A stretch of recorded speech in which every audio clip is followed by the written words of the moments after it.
श्रीमन्महागणाधिपते नमः। विघ्न विनाशक मंगलमूर्ति गौरीपुत्र भगवान श्री गणेश जी का स्मरण करते हुए, श्री हनुमान जी महाराज को प्रणाम करते हुए, वाग्वागेश्वरी भगवती भारती माँ सरस्वती की वंदना करते हुए, माँ चामुंडा और तुलजा भवानी की इस तीर्थभूमि की पावन रज का मस्तक पर तिलक करते हुए और अपने सदगुरुदेव भगवान के चरणामृत और वेदवंदिता मैकल सुता शिवप्रिया भगवती माँ रेवा श्री नर्मदा जी के जल का आचमन करते हुए आज के संदर्भ में कुछ आत्मनिवेदन रखने का सौभाग्य मुझे प्राप्त हुआ है। इस न्यास के सम्माननीय अध्यक्ष जी, आयोजन समिति के सम्माननीय अध्यक्ष जी और इस सभागृह में बैठे सभी आत्मीय स्वजन, आप सबके अंतःकरण में नित्य निवास करने वाले आपके आराध्य आपके इष्ट को प्रणाम करता हूँ और आप सभी की भावमयी उपस्थिति का श्रद्धेय स्वागत करता हूँ। आज़ादी के अमृत महोत्सव की पावन बेला में हम सब राजा भाऊ जी महाकाल जी को प्रणाम अर्पित कर रहे हैं। उत्सव के इस देश में 25 वर्ष हो जाएं तो रजत जयंती, 50 वर्ष हो जाएं तो स्वर्ण जयंती और 75 वर्ष हो जाए तो अमृत महोत्सव। और जब अमृत महोत्सव हो जाए तो जीवन में केवल अमृत ही अमृत बचना चाहिए, जीवन में विष कहीं रहना नहीं चाहिए। पिछले एक व्याख्यानमाला में मैंने यही विषय रखा कि कितना विष कितना अमृत अभी हमारे पास है, ये समालोचना का विषय है। हम कितने विष को दूर कर पाए, कितने अमृत को ग्रहण कर पाए। लेकिन आज जिस विषय को लेकर आप सबके बीच में हूं, मैंने जगद्वंद गोस्वामी जी को एक बार श्रद्धा से पूछा कि आपने मानस में डिमडिम घोष किया है कि रामचरित मानस साधारण ग्रंथ नहीं है। आपने कहा कलिमल हरणी विषय रसफी की, सुभग सिंगार मुक्त युवती की, दलन रोग भव मूल अमी की, तात मात सर्वविधि।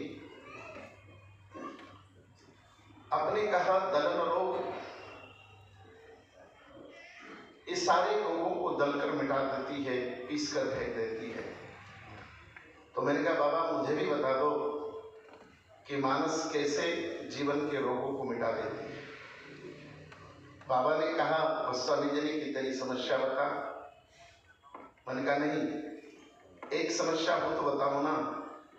जीवन में एक समस्या का समाधान करता हूँ, 10 सामने खड़ी हो जाती है, तो कोई ऐसा उपाय बता दो ना। तब गोस्वामी जी कहते हैं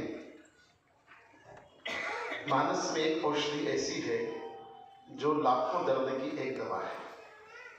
हमने कहा बस उसे ही दे दीजिए। फिर वे मोरपंख की लेखनी उठाते हैं, सरजू के नीर में डुबोते हैं और भोजपत्र पर मुझे वो औषधि लिख कर दे देते हैं। ये घटना पूरी भाव जगत की है, प्रत्यक्ष में घटना नहीं होती। लेकिन जब मुझे भाव जगत में दिया तो औषधि भोजपत्र पर लिखी थी, 2 ही शब्द की थी। हमने कहा बाबा ये जो दवा आपने दी है ये ना तो एलोपैथ के मेडिकल स्टोर पर मिलती है, न आयुर्वेद की कोई औषधि है, न एक्यूप्रेशर एक्यूपंक्चर की कोई तरकीब है, न पतंजलि पर मिलती है। कौन सी दवा लिख दी आपने? बाबा ने कहा पढ़ना क्या लिखा है? हमने कहा 2 ही शब्द दवा में लिखा है और दवा का नाम था मंगल भवन। मैंने कहा ये क्या दवा होती है? बोले जो जिस घर में तू रहता है, जिस छत के नीचे तू रहता है, जिस चौखट के अंदर तू रहता है, जिस घर की 4 दीवारी के भीतर तू रहता है, जिस परिवार में तू रहता है, जिस कुटुंब में तू रहता है, तू जहाँ रहता उसको क्या कहते हैं? मैंने कहा उसे तो भवन ही कहते हैं। बस मैं यही तो कह रहा हूँ। बोले, मैंने कहा क्या? बोले भवन को मंगल बना ले तो सारी समस्या का निवारण हो जाएगा। तब तुलसी कहते हैं मंगल भवन अमंगल। व्यक्ति से लेकर विश्व तक की समस्त समस्याओं का समाधान मंगल भवन में। मैंने कहा बाबा ईंट गारे के मकान बनाना मैं जानता हूँ, सीमेंट कंक्रीट के मकान बनाना मैं जानता हूँ, टीन के मकान में बनाना जानता हूँ, लेकिन मंगल भवन कैसे मिले? तब गोस्वामी जी कहते हैं किसी संत के पास जा, किसी शास्त्र के पास जा, तुझे मंगल भवन मिल जाएगा। मैंने कहा गोस्वामी जी जैसा संत मिल जाए और मानव जैसा शास्त्र मिल जाए तो मैं कहाँ जाऊंगा? आप ही मुझे मंगल भवन दे दीजिए। उन्होंने कहा मुझसे मंगल भवन लेगा तो बहुत फायदे में रहेगा। मैंने कहा क्या? बोले मैं आजकल मंगल भवन स्कीम में दे रहा हूँ। मैंने कहा बाबा स्कीम क्या होती है? बोले टीवी नहीं देखता क्या? मैंने कहा मतलब?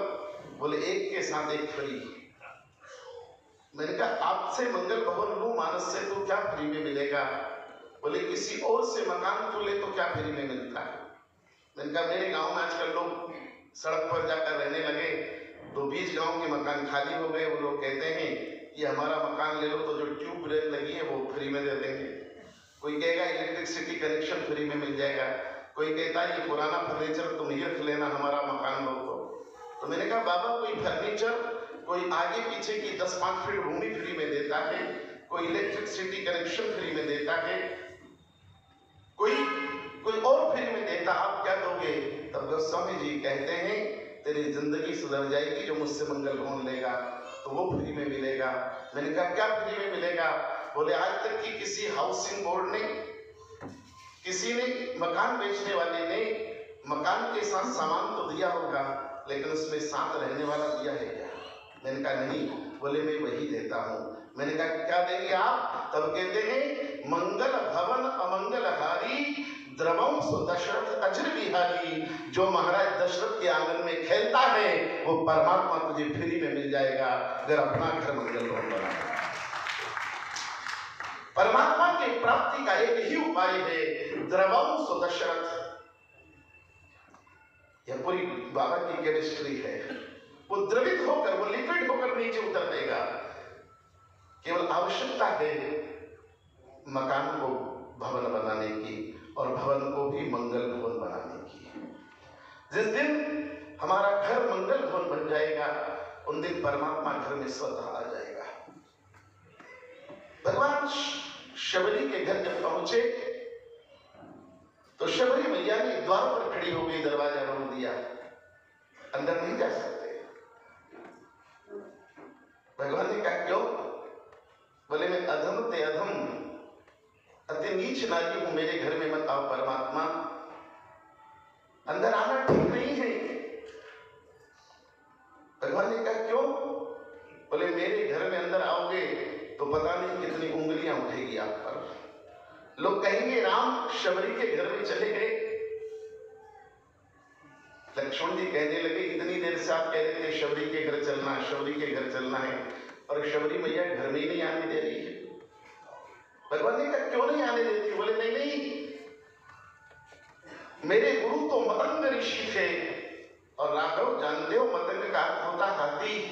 मेरे गुरु पर बहुत उंगलियां उठी लेकिन मेरे गुरु ने कभी कोई परवाह नहीं की, क्योंकि हाथी जब बाजार में निकलता है तो कुत्तों के भौंकने की परवाह नहीं करता। इसलिए उठी होगी उंगलियां मेरे गुरु पर भी, लेकिन मेरे गुरुदेव ने किसी की परवाह नहीं की, सारे बंधन तोड़ दिए जो गलत थे और मुझे स्वीकार कर लिया।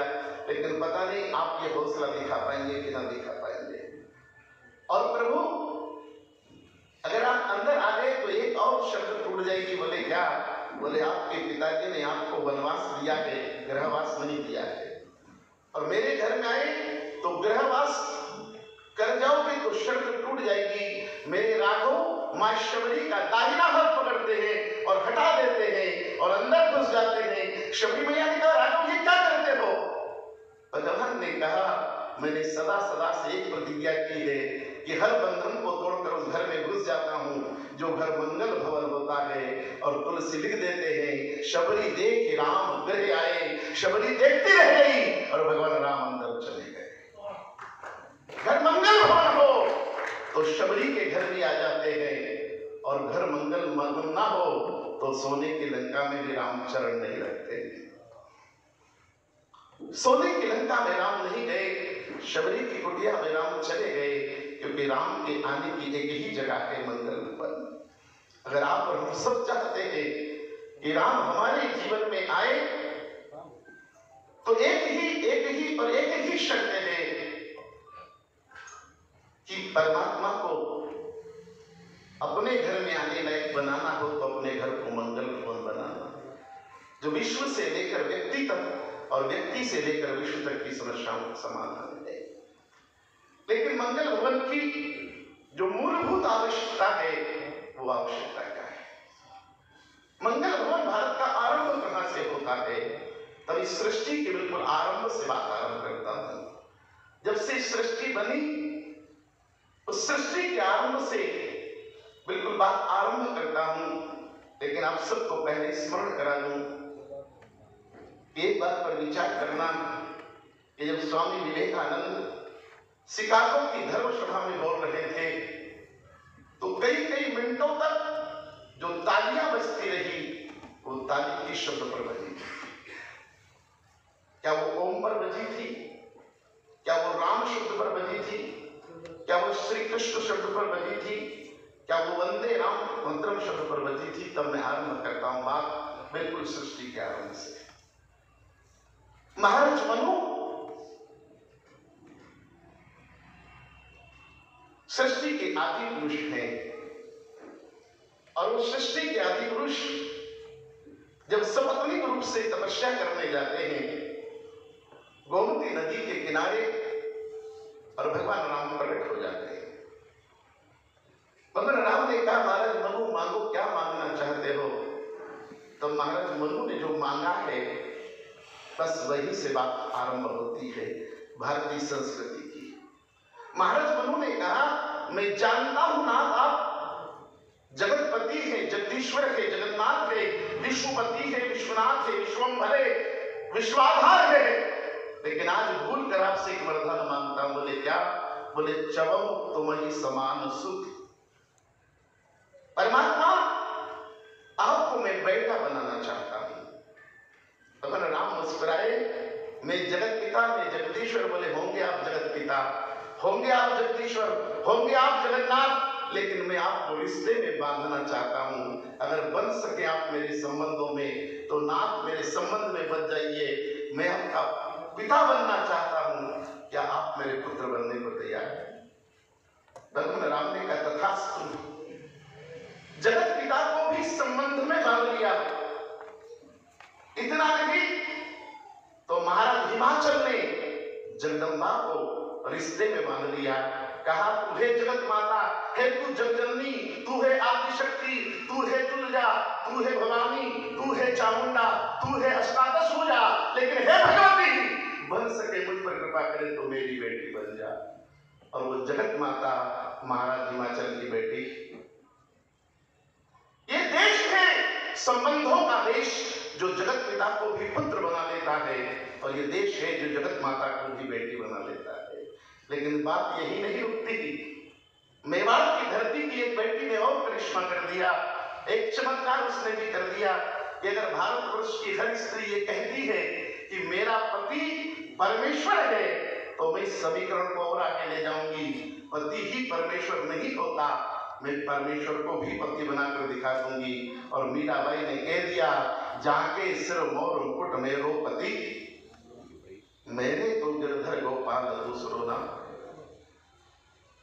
ये देश संबंधों का देश है, और घर केवल और केवल संबंधों से बनते हैं। घर केवल कभी सामान से नहीं बने, घर ईंट और गारों से नहीं बनते हैं, घर सुविधाओं से नहीं बनते हैं, घर विलासिताओं से नहीं बनते हैं, घर उपकरणों से नहीं बनते हैं। घर जब भी बनेंगे, घर भारत में संबंधों से बनता है।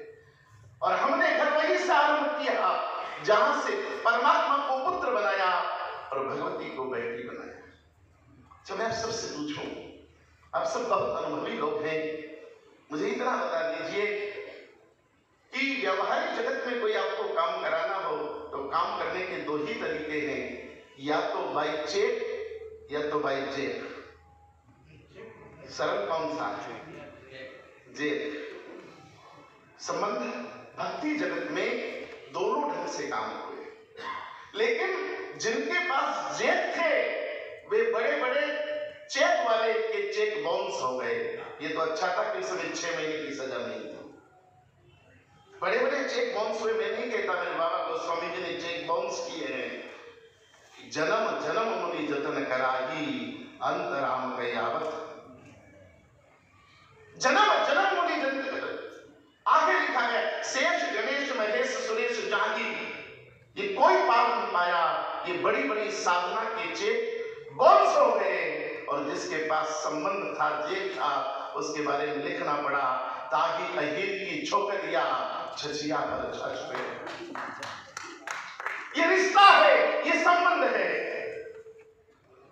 आपको कोई बहुत व्यस्तता हो और कोई लाख रुपए दे तो भी आप नहीं जाएंगे, लेकिन चाहे जितनी व्यस्तता हो, अगर आपकी बेटी के घर बेटी की शादी है तो बोलो जाओगे कि नहीं जाओगे? तो आपको चेक बुलाता है कि जेब बुलाता है? आपको संपत्ति बुलाती है कि संबंध बुलाता है? इसलिए भारत के ऋषियों ने कहा संबंध बहुत गुण है। संबंध बनाओगे परमात्मा से तो वैकुंठ में रहने वाला परमात्मा भी धरती पर आने को तैयार है। और वो भारत में इसलिए अवतरित होता है क्योंकि भारत संबंधों की धरती है। भारत से अतिरिक्त केवल सामान की धरती है। यहाँ ईश्वर इसलिए जन्म लेता है कि संबंधों की धरती है। इसलिए कोई ना कोई संबंध बनाना, परमात्मा से कोई रिश्ता बनाना, यह अध्यात्म कहता है। और अपने घर को मजबूत बनाना हो तो संबंधों की रक्षा करना। जिन घरों में संबंधों की रक्षा न हो पाई वे घर बिखर गए होते। एक गीत इस देश में 15 अगस्त और 26 जनवरी को बहुत बजा। आपने भी कभी गुनगुनाया होगा, आपने भी कभी गाया होगा। और वो गीत है सारे जहां से अच्छा ये हिंदुस्ता हमारा, हम बुलबुले हैं इसकी ये गुलशिता। मरहूम इकबाल साहब ये गीत तो आप लिख गए, लेकिन भारत की आत्मा नहीं लिख पाए। क्योंकि जब राकेश शर्मा अंतरिक्ष में थे और तत्कालीन प्रधानमंत्री श्रीमती इंदिरा गांधी ने पूछा था कि मिस्टर राकेश आपको वहां से इंडिया कैसा लगता है, तब अंतरिक्ष से राकेश शर्मा ने भी यही गीत गाया था। कहा था मैडम सारे जहां से अच्छा ये। लेकिन मरहूम इकबाल साहब को मैं कहना चाहता हूं, इस देश के साथ बुलबुल और बाग का रिश्ता नहीं था। इस देश के साथ हमारा चिड़िया और चमन का रिश्ता नहीं है। इस देश के साथ हमारा पक्षी और पार का रिश्ता नहीं है। इस देश के साथ चिड़िया और चमन का रिश्ता हुआ, पक्षी और पार का रिश्ता हुआ। तो जब जब फिजा आएगी, फिजा बिगड़ेगी तो पंछी तो उड़ जाएगा ये कहकर कि चल उड़ जा रे पंछी तेरा देश हुआ। लेकिन बोलो हम अपने देश छोड़ पाएंगे क्या? इस देश के बॉम्बे के बहुत बड़े एक्टर ने कहा था ये देश रहने लायक नहीं हुआ। इस देश के निवृत्त माननीय उपराष्ट्रपति ने कहा था ये देश रहने लायक नहीं हुआ। तो मैंने संदेश भिजवाया था कि विश्व की जिस भूमि पर जाना चाहते हो चले जाओ, किराया में मेरी जमीन बेचकर दे दूंगा, तुम जा सकते हो ये देश छोड़कर। इस देश के साथ तुम्हारे संबंध नहीं है, इस देश के साथ हमारे संबंध है। मरहूम इकबाल साहब आप क्या बताओगे? इतना ही तो बता पाओगे देश के साथ, क्योंकि यहाँ दाना चुनने आए लोग और रिश्ता भी क्या जोड़ सकते हैं देश से। इस देश से क्या रिश्ता ये हम बताते हैं, हमारे वेद बताते हैं। और वो रिश्ता है माता भूमि पुत्रों पृथ्विया, भारत मेरी माँ है और मैं इसका बेटा। ये रिश्ता ना होता, ये संबंध ना होता तो ना यहाँ महाकाल की जय बोली जाती, यहाँ ना राजा भाव महाकाल का चित्र होता। समर्पण और बलिदान तो संबंधों के कारण होते हैं। ये संबंधों का देश है, ये रिश्तों का देश है। एक बार एक व्यक्ति के सामने भगवान आ गए। भगवान ने पूछा मुझे जानते हो? बोले हाँ। बोले मैं भगवान हूं ना? बोले नहीं, तुम किसी और के भगवान होंगे, तुम किसी और के देवता होंगे, तुम किसी और के ईश्वर होंगे। मैं ईश्वर भी नहीं, तुम मेरे देवता भी नहीं, तुम मेरे भगवान भी नहीं, तुम मेरे परमात्मा भी नहीं होगे किसी के। भगवान 2 कदम पीछे हटे, बोले मुझे ईश्वर नहीं मानता? बोले नहीं। मुझे परमात्मा बोले बिल्कुल नहीं, मुझे देवता बोले नहीं, फिर मैं क्या हूं? वो चरणों में गिर पड़ा और संज्ञा सर्वनाम बन गई। संबंध सर्वनाम के उजागर होते हैं, संबंधों में संज्ञाएं नहीं हुआ करती, संबंधों में सर्वनाम हुआ करते हैं। वो रोकर कहने लगा, तुम मेरे परमात्मा नहीं, तुम मेरे देवता नहीं, तुम मेरे ईश्वर नहीं। बोले फिर क्या हूं? वो हाथ जोड़कर कहने लगा, त्वमेव माता च पिता, त्वमेव बंधुश्च सखा। तुमसे मेरा कोई रिश्ता है, मेरा कोई संबंध है। और आज सबसे ज्यादा परिवार में कोई चीज खतरे में है तो संबंध खतरे में है। अब घर की दीवारें तो कंक्रीट की हो गई, कल तक दीवारें खतरे में हुआ करती थी, कवेलू कच्चे होते थे और बंदर आते थे तो छत खतरे में हुआ करती थी। लेकिन अब छत खतरे में नहीं है, अब दीवारें खतरे में नहीं है, अब घर में कांच के सामान भी नहीं जो खतरे में है, अब खतरे में केवल घर का संबंध है। इसलिए बचा सको तो घर के संबंधों को बचाना। मैंने अयोध्या में एक दिन गोस्वामी जी को कहा था कि बाबा ये रामायण बहुत अद्भुत लिखी आपने, बड़ी अद्भुत रामायण लिखी। गोस्वामी जी ने कहा, मैंने क्या अद्भुत लिखा इस रामायण में? मैंने कहा, आपने दलन रोग, ये सारे रोगों को दलकर फेंक देती है। बोले तुझे ग्राइंडर मशीन लगती है तो पिसवा दे, जो पिसवाना है तेरे को दाल मिर्ची। मैंने कहा नहीं भाव, भूरी अमी की, ये धरती का अमृत है। बोले तुझे अमृत लगता है तू पी लेना। मैंने कहा नहीं, विषय रस फीकी, ये संसार की वासनाओं के रस को फीका कर देती है। बोले तुझे एंटी शुगर लगती है तो तू ले लेना। मैंने कहा मतलब? बोले ये कलिमल हरणी विषय रस फीकी, ये सुभग सिंगार, ये मुक्ति जुगती की, ये दलन रोग, ये बुरी अमी की, दूसरों के लिए मेरे लिए नहीं है। मैंने कहा फिर आपके लिए क्या है? बोले ये सब तुम्हारे लिए लिखा है, मैंने तो मेरे लिए एक लाइन लिखी है। तुलसी रामायण को उठाकर कलेजे से लगाकर कूट कर रोकर कहते मेरे लिए एक ही है। मैंने कहा क्या? बोले तात मात सब विधि तुलसी की, ये तुलसी की माँ है, ये माँ है, ये तुलसी का रिश्ता है इससे, ये तुलसी का संबंध है इससे। इसे तुलसी कहते हैं तात मात सब विधि। इस देश में संबंधों का सम्मान रहा और आज खतरे में सर्वाधिक वही है। आप में आए तो मैडम कहते हो, मैडम में रिस्पेक्ट हो सकता है, रिलेशनशिप नहीं हो सकती। और किसी को कहो भाई साहब आओ तो भाई साहब में हो सकता हो सम्मान कम हो, लेकिन संबंध तो हो रहा है। हमने संबोधनों में भी संबोधन को ढूंढा था। इसलिए शिकागो की धर्मसभा में विवेकानंद जी गए तो थे भारतीय संस्कृति को लेकर संबोधित करने, लेकिन केवल संबोधन में ही भारतीय संस्कृति को रख दिया और कह दिया माय सिस्टर्स एंड ब्रदर्स, और पूरा विश्व ताली बजा रहा था। ये केवल संबोधन में संस्कृति आती है, हमारे संबोधन में ही पूरी संस्कृति है, क्योंकि हमारा संबोधन भी बिना संबंध से आरंभ, बिना संबंध के तो हमने किसी को संबोधित भी नहीं किया। परमात्मा को भी संबोधित किया तो त्वमेव माता च पिता।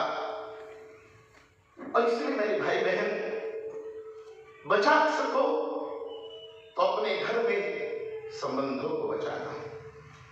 दूसरी चीज जो घर के लिए और अनिवार्य लगता है, मैं उसकी एक घटना और कह दूं। मैंने यह कार्यकर्ताओं को बहुत पूछा था कि मेरा टाइम लिमिट तय कर दीजिए, समय निर्धारण, लेकिन मुश्किल होगा। उन्होंने कहा भाई साहब आपका कोई समय तय नहीं करेंगे, जब तक एक भी श्रोता बैठा है तब तक आप बोलते रहना। लेकिन उसमें मंच वाले शामिल नहीं है, वो जा सकते हैं। लेकिन एक दूसरी चीज जो बहुत अनिवार्य है परिवार की पृष्ठभूमि के लिए, वो है भगवान राम जो वन को जाने लगे तो लक्ष्मण जी ने कहा मैं भी साथ चलूंगा। भगवान राम ने कहा लखन ए लक्ष्मण, तू मेरे साथ चलेगा तो मेरी 20 फायदे हैं। तू मेरी सेवा करेगा, सहायता करेगा, सहयोग करेगा, मनोरंजन करेगा, सुरक्षा करेगा। लक्ष्मण जी का फिर साथ चलो? बोले नहीं, तू मेरे साथ चलेगा तो मेरे तो 20 फायदे हैं, लेकिन तेरे 3 नुकसान हो जाएंगे। और मैं नहीं चाहता कि तेरा बड़ा भाई होने के नाते में छोटे का कोई नुकसान करूं, इसलिए तुझे साथ नहीं ले चल सकता। लखनलाल जी ने कहा कि वो 3 हानियां कौन सी है, 3 क्षतियां कौन सी है, 3 नुकसान कौन से है, वो बता दीजिए।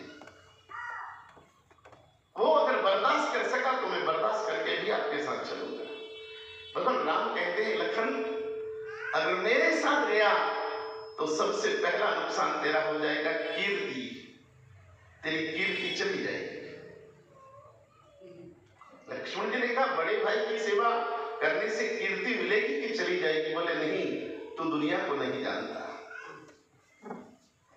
जब हम वन में चले जाएंगे तो पीछे से दुनिया भर में बात होगी कि राम जी को वनवास दिया, वो जाना ही था। अग्नि की परिक्रमा करके जीवन साथी बनाया था, इसलिए जानकी को जाना ही था। लेकिन लक्ष्मण को देखो कितना पागल है, ना समझ है कि ना कैकेयी ने कहा, ना मंथरा ने कहा, ना महाराज ने कहा, फिर भी अयोध्या का इतना सुख समृद्धि छोड़कर जंगल के कांटे भाटों में भटकने चला गया।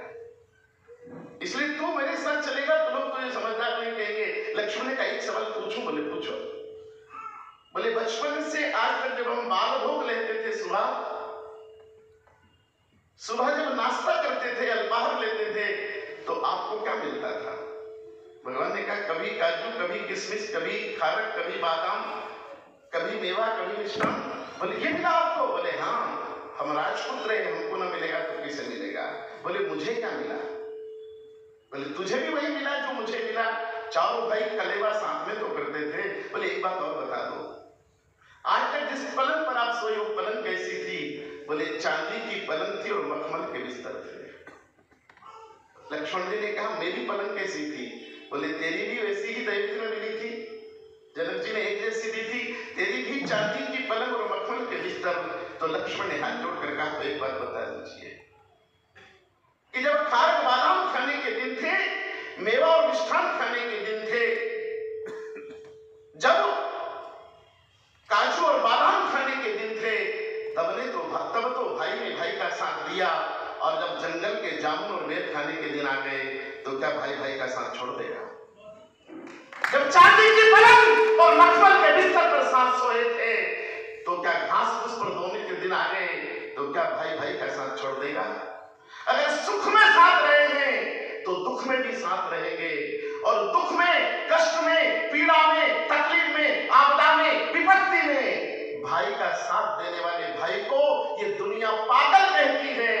तो कहने दो पागल, इन्हीं बिगड़े दिमागों में भरे अमृत के लच्छे हैं, इन्हीं बिगड़े दिमागों में भरे अमृत के लच्छे हैं। अरे यार, हमें पागल ही रहने दो, हम तो पागल ही। घर केवल सुख में साथ रहने की जगह नहीं है, घर दुख में भी साथ देने की जगह है। और सुख में तो बहुत लोग साथ रह जाएंगे मेरे भाइयों, जो दुख में अकेले साथ रहता है वो केवल घर होता है। और इसलिए दुनिया ने कुछ और बनाए होंगे, भारत के ऋषियों ने हमें घर बनाना सिखाया है। मकान तो दुनिया ने हमसे अच्छे बना लिए होंगे, लेकिन विश्व कभी भी भारत से अच्छा घर नहीं बना सकता। घर केवल हमारे पास, और पूरा विश्व देखना चाहता है, फटी आंखों से देख रहा है उन 50-50, 60-60 मंजिली मकान की खिड़कियों से कि भारत की झोपड़ियां कैसी होती है, भारत के घर कैसे होते हैं, भारत के परिवार कैसे होते हैं। इसलिए मैं आग्रह करना चाहता हूं कि घर संपत्तियों से नहीं, एक दूसरे के प्रति समर्पण से पैदा होता है। घर को बनाना हो तो घर सुविधाओं से नहीं बनेंगे, घर जब भी बनेंगे घर एक दूसरे के समर्पण से बनेंगे। जब जब राम पर विपत्ति आए और लक्ष्मण भी ठोकर मारकर चल दे, तब वे घर कभी नहीं टूटा करते। भगवान राम ने कहा, लखन मेरे भाई, ये पहला नुकसान तो तू बर्दाश्त कर लेगा, लेकिन दूसरा, बोले कीर्ति भूति, तू मेरे साथ चलेगा तो ये अयोध्या की संपत्ति से हाथ धो बैठेगा। बोले क्यों? बोले नियम ये कहता है, आईपीसी क्या कहती है मुझे नहीं मालूम, यहाँ लायक से बैठे होंगे वकील लोग तो जानते होंगे, लेकिन राम जी कहते हैं कि नियम तो ये है कि 12 वर्ष किसी वस्तु या स्थान पर किसी का कब्जा होता है तो उसका हो जाता है। और हमारी माँ ने तो 1 साल आगे भी जोड़ दिया, 1 साल, पता नहीं 14 वर्ष बाद इस भूमि की रज भी लगाने को मिले कि न मिले, या तो अयोध्या में प्रवेश ही निषिद्ध हो जाए हमारा। इसलिए पुरखों की संपत्ति में हिस्सेदारी चाहिए। तो यही रुख लक्ष्मण जी ने कहा कि प्रभु हमारे पूर्वज चक्रवर्ती सम्राट रहे हैं, लेकिन अतिक्रमण उनकी वृत्ति नहीं रही, इसलिए पूरी पृथ्वी के स्वामी होकर भी केवल अयोध्या तक उन्होंने राज्य किया। लेकिन मैं आपको वचन देता हूं कि इस विपत्ति में, इस संकट में भी अगर हम चारों भाइयों में एकता बनी रही तो पिताजी ने तो 1 राज्य होगा, हम 4 राज्य खड़े कर देंगे। और 14 वर्ष में 4 राज्य खड़े हो गए। पिता जिन्न मही कानन राजू, राम जी ने जंगल में राम राज्य खड़ा कर दिया, भरत ने अयोध्या में राम राज्य ला दिया, राम जी ने किष्किंधा में बाली को मारकर राम राज्य ला दिया, और लंका में रावण को मारकर विभीषण को राजा बनाकर राम भक्तों की सरकार खड़ी कर दी।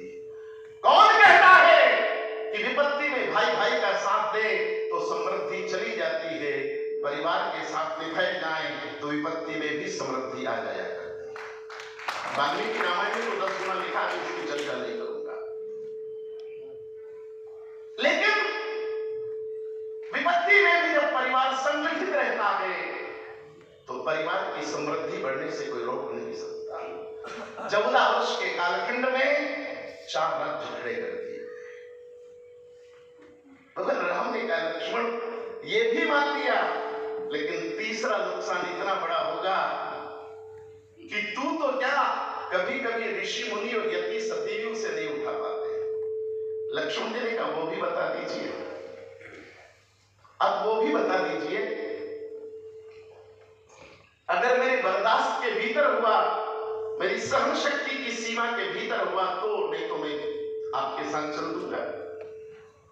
भगवान राम ने कहा तीसरा ऐसा है, कीरति भूति सुगति प्रिय जाएगी। तू मेरे साथ चलेगा तो तुझे सुगति नहीं मिलेगी। बोले क्यों? बोले जंगल में हिंसक पशुओं को मारते मारते, असुरों को मारते मारते कोई निरपराध अगर हमारे धनुष बाण की निशाने पर आ गया तो अपराध हो जाएगा, तेरा स्वर्ग चूक जाएगा। इसलिए अयोध्या में रहे, दान कर, पुण्य कर, सरजू स्नान कर, तुझे मिल जाएगा स्वर्ग। लक्ष्मण जी ने कई प्रश्न पूछ सकता हूं? बोले पूछो। बोले स्वर्ग वही है ना जहां हमारा जिंद रहते? बोले हाँ। बोले मैंने सुना है कि उनकी पत्नी का नाम सची देवी? बोले हाँ, वही आजकल इंद्राणी है सची देवी। बोले सुना है मैंने कि उनका एक बेटा भी है? भगवान राम ने कहा हाँ, उनका बेटा है कुमार जयंत, वही स्वर्ग का राजकुमार। लक्ष्मण जी एकदम नीचे झुकते हैं और सीता राम जी के चरणों की मिट्टी मुट्ठी में लेते हैं और कहते हैं नाथ, स्वर्ग में कुमार जयंत को भी उतना सुख नहीं मिलता होगा जितना सुख मेरी भाई और भुजाई के चरणों में मिलता है। मेरा स्वर्ग यहाँ है, मेरा स्वर्ग वहां नहीं है। लक्ष्मण खड़े होते हैं और कहते हैं कीरति, मुझे सारी दुनिया वंदना करे या थू थू करे, भूति चाहे 3 लोक की संपत्ति मिल जाए या फूटी गोड़ी न मिले, सुगति चाहे वैकुंठ मिल जाए या रोरो नरक में सड़ना पड़े, मैं संपूर्ण अपनी समृद्धि अपने भाई भुजा पर वारकर फेंकता हूं। हे रघुनाथ, ये है मेरा फैसला, बोलो क्या है आपका फैसला? बोले राम ने कहा कोई है। किसी ने कहा क्या कहते रघुनाथ? बोले जाकर कह दो कोई मंत्रा से कि तू हमें घर की दीवारों से बाहर कर सकती है, लेकिन राम और लक्ष्मण को परिवार से बाहर नहीं करती। और दीवारों का नाम घर नहीं हुआ करता है, संबंधों का नाम घर हुआ। ये 4 चलने वाली मंत्राएं किसी को दीवार से बाहर कर सकती है, लेकिन अपनत्व की सीमाएं तोड़ना इनके बस की बात।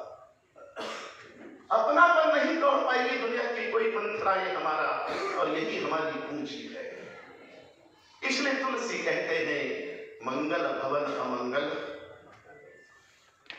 इसलिए मेरे भाई बहन, दीवारों की चिंता मत करना, कर सको तो अपने विचारों की चिंता करना, अपने व्यवहारों की चिंता करना।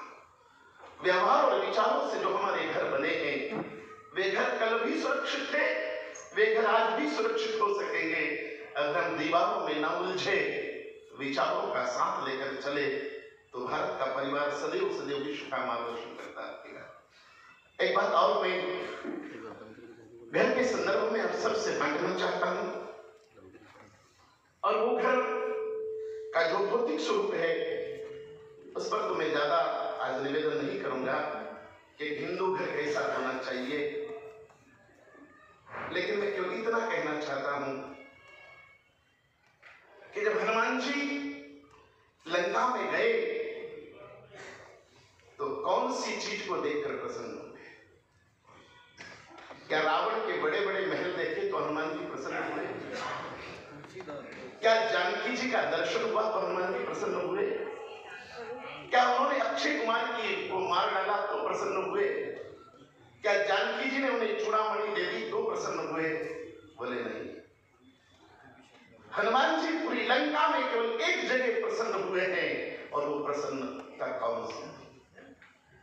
तब तुलसी सुंदरकांड में लिखते हैं, भवन एक पुनि दीप सुहावा, हरिमंदिर तह भिन्न बनावा, रामायुध अंकित गृह, शोभा वर्ण न जाए, और नव तुलसी का वृंद तहा देखे रस कपि। केवल तुलसी आंगन में देखी और एक घर पर राम राम लिखा था, एक भगवा ध्वज उस घर पे लगा था। तुलसी को लगा कि लंका में परिवर्तन किया जा सकता है, क्योंकि अभी यहां बीज मौजूद है। लंका को इसलिए बदला जा सका केवल, और केवल इसलिए बदला जा सका कि वहां विभीषण ने बीज बचा कर रखा था।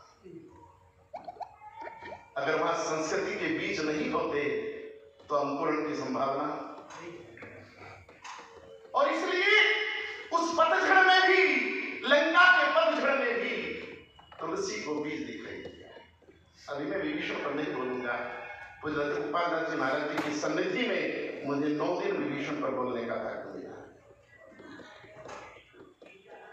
मेरे गुरु आश्रम में वे निरंतर आते हैं, लेकिन मैं बहुत श्रद्धा से निवेदन करना चाहता हूं, विभीषण साधारण पुरुष नहीं है जिन्हें हमने घर का बैरी लंका ढाई कहकर छोड़ दिया, जिन्हें हमने ये कहकर छोड़ दिया कि जो अपनों का नहीं हुआ वो गैरों का क्या होगा। लेकिन विभीषण जी को हनुमान जी ने कहा है, साधु ते होई न कारज। हनुमान जी की आंखें उनमें साधु देखती है, पहले सज्जन देखती है। राम राम ते स्मरण कीना, हृदय सरस कवि सज्जन। फिर साधु कहा, फिर भगवान शंकर ने पार्वती को कहा कि देखो ये संत है। फिर भगवान राम कहते हैं, तुम सारी के संत प्रिय। हमारी उपमाओं की ममता नहीं विभीषण। मैं इसलिए कहना चाहता हूं, विभीषण को इसलिए लाया हूं कि आज हम इस बात को कहकर बचना चाहते हैं कि सारे कुएं में भानु भूली हुई है, हम क्या करें। लेकिन राक्षसों के बीच भीषण परिस्थितियों में भी जिसने अपना हिंदू धर्म और अपनी वैष्णवता न छोड़ी हो, वो विभीषण। भीषण परिस्थितियों में भी, विभीषिकाओं के बीच भी जिसने अपना धर्म न छोड़ा हो, वो विभीषण। लंका में कोई अनुकूलता थी क्या? और आज हम बच जाते ये कहकर कि क्या